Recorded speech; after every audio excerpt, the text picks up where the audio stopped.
चलिए सुनते हैं मुंशी प्रेमचंद की कहानी सैलानी बंदर। मेरे यानी भावना के साथ जीवनदास नाम का एक गरीब मदारी अपने बंदर मन्नू को नचाकर अपनी जीविका चलाया करता था। वह और उसकी स्त्री बुधिया दोनों मन्नू को बहुत प्यार करते थे। उनके कोई संतान ना थी। मन्नू ही उनके स्नेह और प्रेम का पात्र था। दोनों उसे अपने साथ खिलाते और अपने साथ सुलाते थे। उनकी दृष्टि में मन्नू से अधिक प्रिय वस्तु ना थी। जीवनदास उसके लिए एक गेंद लाया था। मन्नू आंगन में गेंद खेला करता था। उसके भोजन करने को एक मिट्टी का प्याला था, ओढ़ने को कंबल का एक टुकड़ा, सोने को एक बोरिया और उचके के लिए छप्पर में एक रस्सी। मन्नू इन वस्तुओं पर जान देता था। जब तक उसके प्याले में कोई चीज न रख दी जाए वह भोजन न करता था। अपना टाट और कंबल का टुकड़ा उसे साल और गद्दे से भी प्यारा था। उसके दिन बड़े सुख से बीतते थे। वह प्रातःकाल रोटियां खाकर मदारी के साथ तमाशा करने जाता था। वह नकलें करने में इतना निपुण था कि दर्शक वृंद तमाशा देखकर मुग्ध हो जाते थे।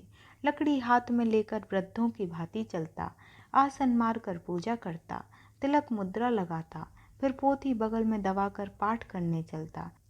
ढोल बजाकर गाने की नकल इतनी मनोहर थी कि दर्शक लोटपोट हो जाते थे।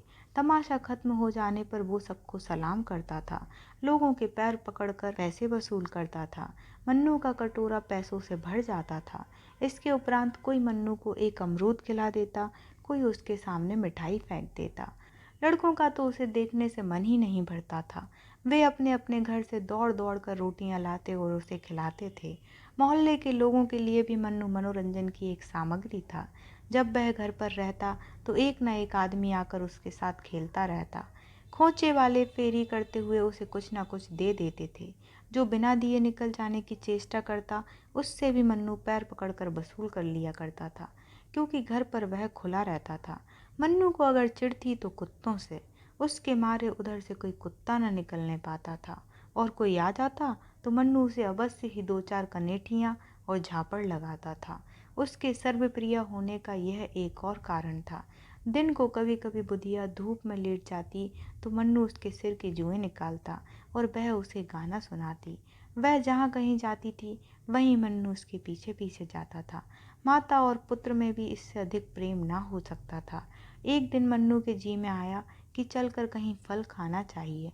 फल खाने को मिलते तो थे, पर वृक्षों पर चढ़कर डालियों पर उचकने, कुछ खाने और कुछ गिराने में कुछ और ही मजा था। बंदर विनोदशील होते ही हैं, और मन्नू में इसकी मात्रा कुछ अधिक ही थी। कभी पकड़ धकड़ और मारपीट की नौबत न आई थी। पेड़ों पर चढ़कर फल खाना उसे स्वाभाविक जान पड़ता था। यह ना जानता था कि वहाँ प्राकृतिक वस्तुओं पर भी किसी की छाप लगी हुई है। जलवायु प्रकाश पर भी लोगों ने अधिकार जमा रखा है। फिर बाग बगीचों का तो कहना ही क्या। दोपहर को जब जीवनदास तमाशा दिखाकर लौटा तो मन्नू लंबा हुआ। वह यूं भी मोहल्ले में चला जाया करता था, इसलिए किसी को संदेह ना हुआ कि वह कहीं चला गया। उधर वह घूमता घामता खपरेलों पर उछलता कूदता एक बगीचे में जा पहुंचा। देखा तो फलों से पेड़ लदे हुए हैं।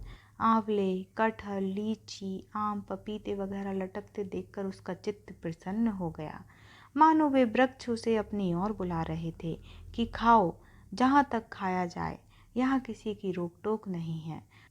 तुरंत एक छलांग मारकर चार दीवारी पर चढ़ गया। दूसरी छलांग में पेड़ों पर जा पहुंचा। कुछ आम खाए, कुछ लीचियां खाईं। खुश हो होकर गुठलियां इधर उधर फेंकना शुरू कर दिया। फिर सबसे ऊंची डाल पर जा पहुंचा और डालियों को हिलाने लगा। पके आम जमीन पर बिछ गए। खड़खड़ाहट हुई तो माली दोपहर की नींद से चौंका और मन्नू को देखते ही उसे पत्थरों से मारने लगा। पर या तो पत्थर उसके पास तक पहुंचते ही न आते, या वह सिर और शरीर हिलाकर पत्थरों से बच जाता था। बीच बीच में बागवान को दांत निकालकर डराता भी था। कभी मुंह बनाकर उसे काटने की धमकी भी देता था। माली बुदर घुड़कियों से डरकर भागता था और फिर पत्थर लेकर आ जाता था। यह कौतुक देखकर मोहल्ले के बालक जमा हो गए और शोर मचाने लगे। ओ बंदरवा लोए लाए, बालक उखाड़ू टोए टाए। ओ बंदर तेरा मुंह है लाल, पिचके पिचके तेरे गाल। मगर गई नानी बंदर की, टूटी टांग मुछंदर की। मन्नू को इस शोरगुल में बड़ा आनंद आ रहा था। वह आधे फल खा खा कर नीचे गिराता था और लड़के लपक लपक कर चुन लेते और तालियां बजा बजा कर कहते थे, बंदर मामू और कहा तुम्हारा ठोर।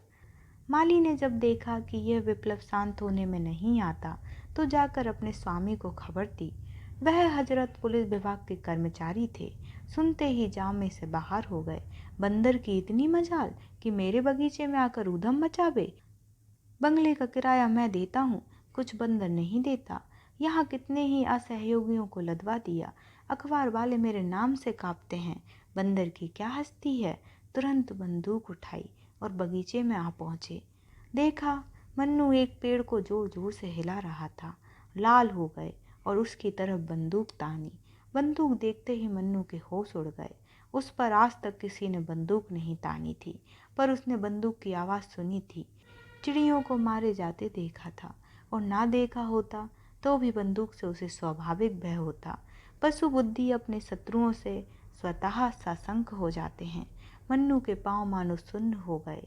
वह उछलकर किसी दूसरे वृक्ष पर भी ना जा सका। उसी डाल पर दुबक कर बैठ गया। साहब को उसकी यह कला पसंद आई। दया आ गई। माली को भेजा, जाकर बंदर को पकड़ ला। माली दिल में तो डरा, पर साहब के गुस्से को जानता था। चुपके से वृक्ष पर चढ़ गया और हजरत बंदर को एक रस्सी में बांध लाया। मन्नू साहब के बरामदे में एक खंबे से बांध दिया गया। उसकी स्वच्छंदता का अंत हो गया। संध्या तक वहीं पड़ा हुआ करुण स्वर में कूं कूं करता रहा। सांझ हो गई तो एक नौकर उसके सामने एक मुट्ठी चने डाल गया। अब मन्नू को अपनी स्थिति के परिवर्तन का ज्ञान हुआ। ना कंबल ना टाट, जमीन पर पड़ा बिसूर रहा था। चने उसने छुए भी नहीं। पछता रहा था कि कहाँ से फल खाने निकला। मदारी का प्रेम याद आया। बेचारा मुझे खोजता फिरता होगा। मदारिन प्याले में रोटी और दूध लिए मुझे मन्नू मन्नू पुकार रही होगी।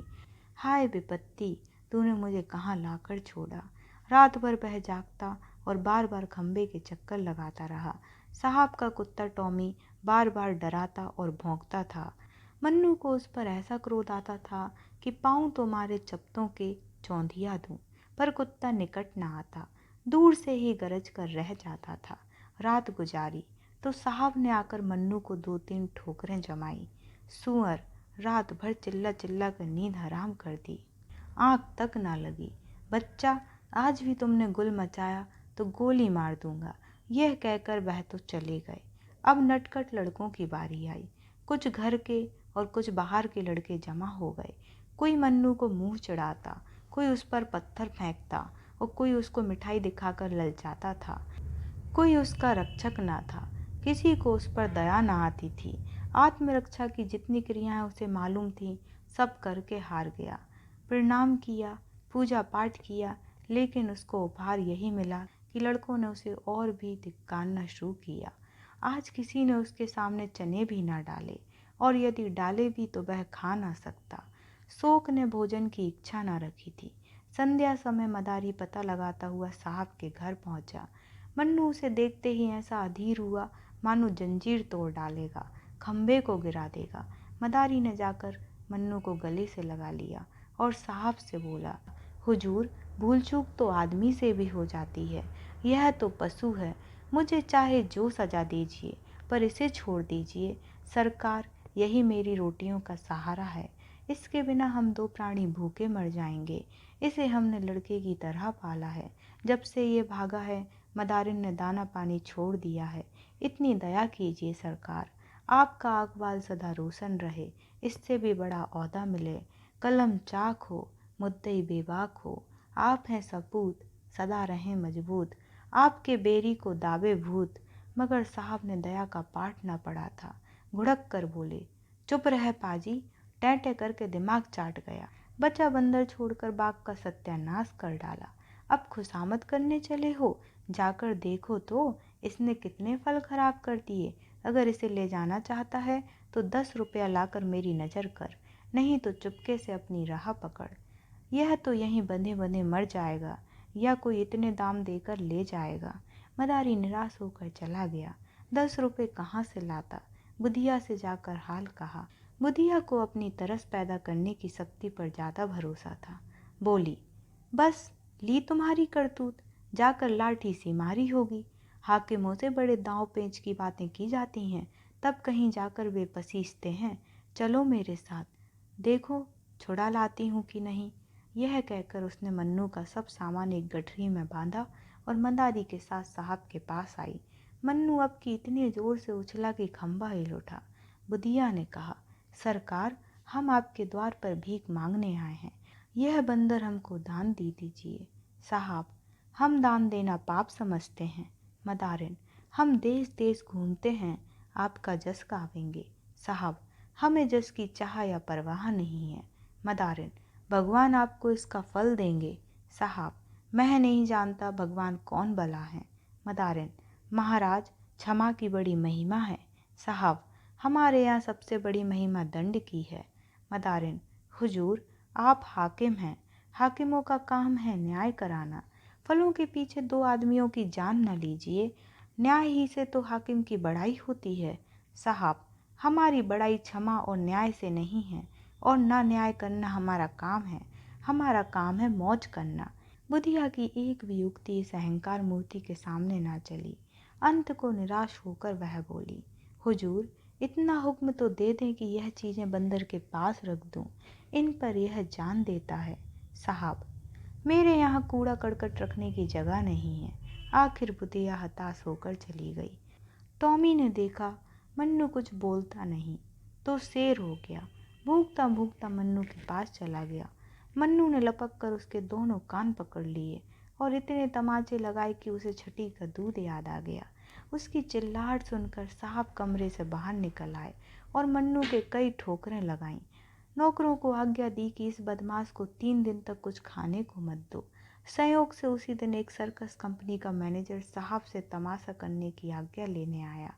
उसने मन्नू को बंधे रोनी सूरत बनाए बैठे देखा तो पास आकर उसे पुचकारा। मन्नू उछलकर उसकी टांगों से लिपट गया और उसे सलाम करने लगा। मैनेजर समझ गया कि यह पालतू जानवर है, उसे अपने तमाशे के लिए बंदर की ज़रूरत थी। साहब से बातचीत की, उसका उचित मूल्य दिया और अपने साथ ले गया।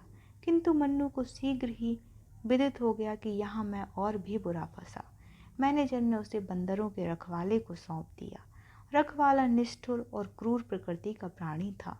उसके अधीन और भी कई बंदर थे, सभी उसके हाथों कष्ट भोग रहे थे। वह उनके भोजन की सामग्री खुद खा जाता था। अन्य बंदरों ने मन्नू का साहस स्वागत नहीं किया। उसके आने से उनमें बड़ा कोलाहल मचा। अगर रखवाले ने उसे अलग ना कर दिया होता तो वे सब उसे नोचकर खा जाते। मन्नू को अब नई विद्या सीखनी पड़ी। बैलगाड़ी पर चढ़ना, दौड़ते घोड़े की पीठ पर 2 टांगों से खड़े हो जाना, पतली रस्सी पर चलना इत्यादि बड़ी ही कष्टप्रद साधनाएं थीं। मन्नू को यह सब कौशल सीखने में बहुत मार खानी पड़ती। जरा भी चूकता तो पीठ पर डंडा पड़ जाता। उससे अधिक कष्ट की बात यह थी कि उसे दिन भर एक कटघरे में बंद रखा जाता था, जिसमें कोई उसे देख ना ले। मदारी के यहाँ भी तमाशा ही दिखाना पड़ता था, किंतु उस तमाशे और इस तमाशे में बड़ा अंतर था। कहाँ वे मदारी की मीठी मीठी बातें, उसका दुलार और प्यार, और कहाँ ये कारावास और डंडों की मार। ये काम सीखने में उसे इसलिए और भी देर लगती थी कि वह अभी तक जीवन दास के पास भाग जाने के विचार को भूला ना था। नित्य इसकी ताक में रहता कि मौका पाऊं और लिख जाऊं, लेकिन वहाँ जानवरों पर बड़ी कड़ी निगाह रखी जाती थी। बाहर की हवा तक ना मिलती थी। भागने की तो बात क्या, काम लेने वाले सब थे, मगर भोजन की खबर लेने वाला कोई ना था। साहब की कैद से तो मन्नू जल्दी छूट गया था, लेकिन इस कैद में 3 महीने बीत गए। शरीर घुल गया, नित्य चिंता घेरे रहती थी, पर भागने का कोई ठीक ठिकाने ना थे। जी चाहे या ना चाहे उसे काम अवश्य करना पड़ता था। स्वामी को पैसों से काम था, वह जिए चाहे मरे। संयोगवश एक दिन सर्कस के पंडाल में आग लग गई। सर्कस के नौकर चाकर सब जुआरी थे, दिन भर जुआ खेलते, शराब पीते और लड़ाई झगड़ा करते थे। इन्हीं झंझटों में एकाएक गैस की नली फट गई। हाहाकार मच गया। दर्शक ब्रंद जान लेकर भागे। कंपनी के कर्मचारी अपनी चीजें निकालने लगे। पशुओं की किसी को खबर ना रही। सर्कस में बड़े बड़े भयंकर जीव जंतु तमाशा करते थे। 2 शेर, कई चीते, एक हाथी, एक रीछ था। कुत्तों, घोड़ों तथा बंदरों की संख्या तो इससे कहीं अधिक थी। कंपनी धन कमाने के लिए अपने नौकरों की जान को कोई चीज नहीं समझती थी। यह सब के सब जीव इस समय तमाशे के लिए खोले गए थे। आग लगते ही वे चिल्ला चिल्ला कर भागे। मन्नू भी भाग खड़ा हुआ, पीछे फिरकर भी ना देखा कि पंडाल जला या बचा। मन्नू कूदता फांदता सीधे घर पहुंचा, जहां जीवनदास रहता था, लेकिन द्वार बंद था। खपरेल पर चढ़कर वह घर में घुस गया, मगर किसी आदमी का चिन्ह नहीं मिला। वह स्थान जहां वह सोता था और जिसे बुधिया गोबर से लीप कर साफ रखा करती थी, अब घास पात से ढका हुआ था। वह लकड़ी जिस पर चढ़कर कूदा करता था, दीमकों ने खा ली थी। मोहल्ले वाले उसे देखते ही पहचान गए। शोर मच गया, मन्नू आया, मन्नू आया। मन्नू उस दिन से रात संध्या के समय उसी घर में आ जाता और अपने पुराने स्थान पर लेटा रहता। वह दिन भर मोहल्ले में घूमा करता था। कोई कुछ दे देता तो खा लेता था, मगर किसी की कोई चीज नहीं छूता था। उसे अब भी आशा थी कि मेरा स्वामी यहाँ मुझसे अवश्य मिलेगा। रातों को उसके कराहने की करुण ध्वनि सुनाई देती थी। उसकी दीनता पर देखने वालों की आंखों से आंसू निकल पड़ते थे। इस प्रकार कई महीने बीत गए। एक दिन मन्नू गली में बैठा हुआ था, इतने में लड़कों का शोर सुनाई दिया।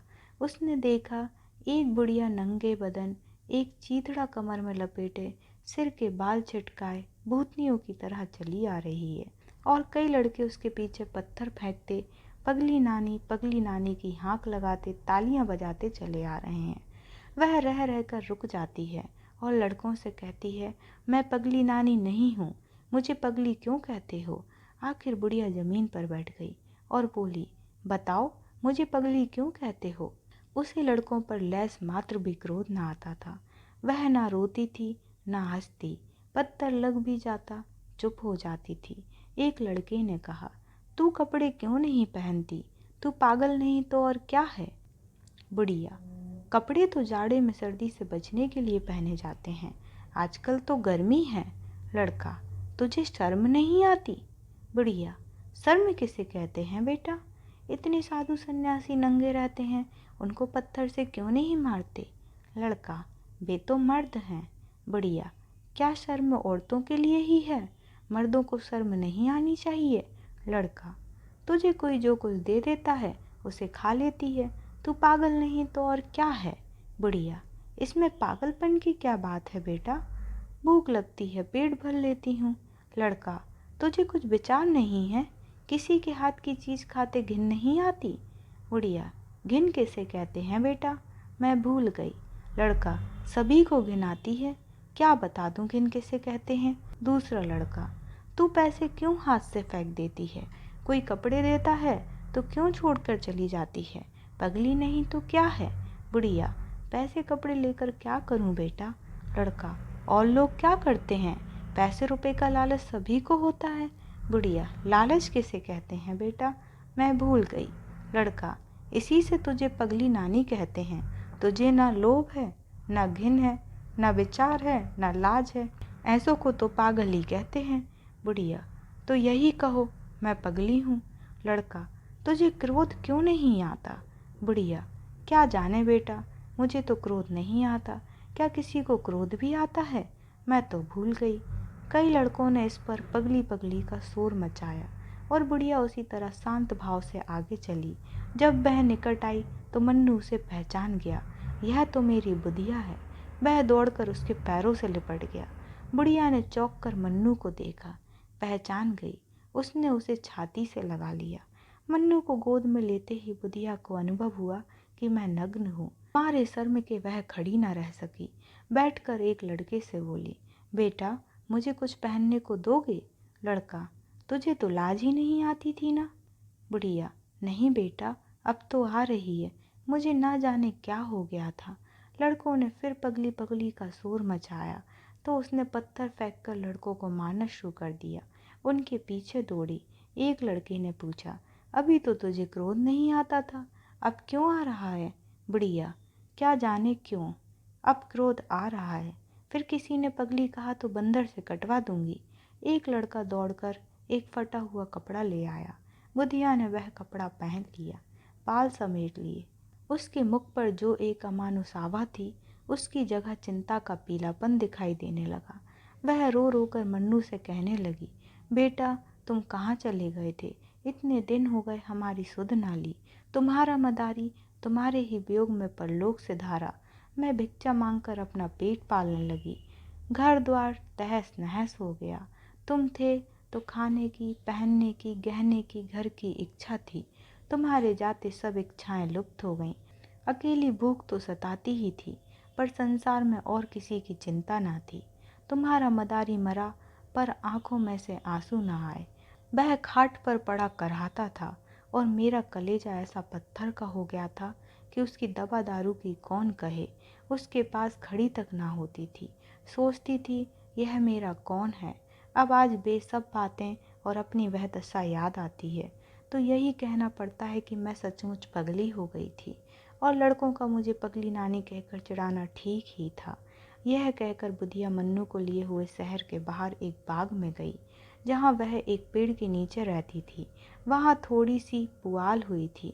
इसके सिवा मनुष्य के बसेरे का और कोई चिन्ह ना था। आज से मन्नू बुधिया के पास रहने लगा। वह सवेरे घर से निकल जाता और नकलें करके भीख मांगकर बुधिया के खाने भर को नाज या रोटियां ले आता था। पुत्र भी अगर होता तो वह इतने प्रेम से माता की सेवा न करता। उसकी नकलों से खुश होकर लोग उसे पैसे भी देते थे। उस पैसों से बुधिया खाने की चीज़ें बाजार से लाती थी। लोग बुधिया के प्रति बंदर का वह प्रेम देखकर चकित हो जाते और कहते थे कि यह बंदर नहीं कोई देवता है। और यहाँ कहानी समाप्त होती है।